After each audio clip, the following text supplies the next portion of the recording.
Hi all, MS Excel ഞാനൊരു table create ചെയ്ത് വെച്ചിട്ടുണ്ട്. അതിൽ എമൗണ്ട് എന്ന കോളം ബ്ലാങ്ക് ആയാണ് ഇട്ടിരിക്കുന്നത്. പ്രൊഡക്റ്റിന്റെ എമൗണ്ട് കാണാനാണ് നമുക്ക് എമൗണ്ട് എന്ന കോളം ഉള്ളത്. അതായത് ക്വാണ്ടിറ്റിയും റേറ്റും തമ്മിൽ മൾട്ടിപ്ലൈ ചെയ്തിട്ടുള്ള റിസൾട്ട് ആണ് എമൗണ്ട് എന്ന കോളത്തിൽ വരേണ്ടത്.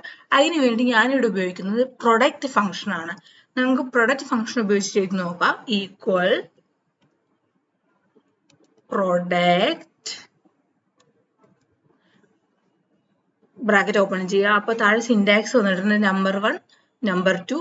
നമ്പർ 1 ആയി നമ്മൾ ക്വാണ്ടിറ്റി കൊടുക്കുന്നു, കോമ നമ്പർ 2 ആയിട്ട് റേറ്റ് കൊടുക്കുന്നു, ബ്രാക്കറ്റ് ക്ലോസ് ചെയ്യുന്നു, എൻ്റർ അമർത്തുന്നു. അപ്പോൾ നമുക്ക് മൾട്ടിപ്ലൈ ചെയ്തിട്ടുള്ള, അതായത് ക്വാണ്ടിറ്റിയും റേറ്റും മൾട്ടിപ്ലൈ ചെയ്തിട്ടുള്ള റിസൾട്ട് കിട്ടി. അതിനുവേണ്ടി നമ്മൾ ഉപയോഗിച്ചത് പ്രൊഡക്റ്റ് ഫംഗ്ഷൻ ആണ്.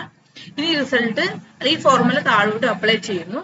അങ്ങനെ നമുക്ക് എല്ലാവരുടെയും റിസൾട്ട് കിട്ടിയിട്ടുണ്ട്. വളരെ സിമ്പിളായി മൾട്ടിപ്ലൈ ചെയ്യാനാണ് നമ്മൾ പ്രൊഡക്റ്റ് ഫംഗ്ഷൻ ഉപയോഗിച്ചത്. എല്ലാവർക്കും മനസ്സിലായെന്ന് വിചാരിക്കുന്നു. Thank you. എൻ്റെ വീഡിയോ ഉപകാരപ്രദമാവുകയാണെങ്കിൽ ലൈക്ക് ചെയ്യാനും ഷെയർ ചെയ്യാനും സബ്സ്ക്രൈബ് ചെയ്യാനും മറക്കരുത്.